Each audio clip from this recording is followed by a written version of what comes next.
കേരളത്തിലെ തദ്ദേശ സ്വയംഭരണ സ്ഥാപനങ്ങളിലേക്കുള്ള തെരഞ്ഞെടുപ്പിന്റെ ആദ്യഘട്ട വോട്ടെടുപ്പ് ഇന്ന് 7 ജില്ലകളിലായി നടക്കുന്നു.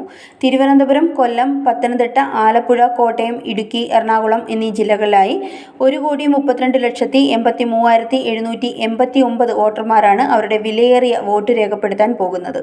421 ഗ്രാമപഞ്ചായത്തുകളിലെ 8,310 വാർഡുകൾ, 39 മുനിസിപ്പാലിറ്റികളിലെ 1,371 വാർഡുകൾ, 3 കോർപ്പറേഷനുകളിലെ 233 വാർഡുകൾ, 75 ബ്ലോക്ക് പഞ്ചായത്തുകളിലെ 1,090 വാർഡുകൾ, 7 ജില്ലാ പഞ്ചായത്തുകളിലെ 164 ഡിവിഷനുകൾ എന്നിവയിൽ തന്നെയാണ് ഇക്കുറിയും വോട്ടെടുപ്പ് നടക്കുന്നത്.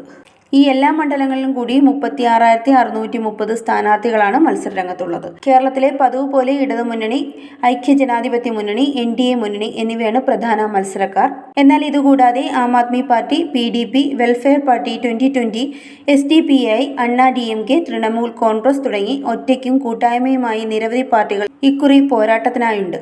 രണ്ടാംഘട്ട വോട്ടെടുപ്പ് ഡിസംബർ 11-നും ഫലപ്രഖ്യാപനം 13-നും നടക്കും. Zag news, Thiruvananthapuram.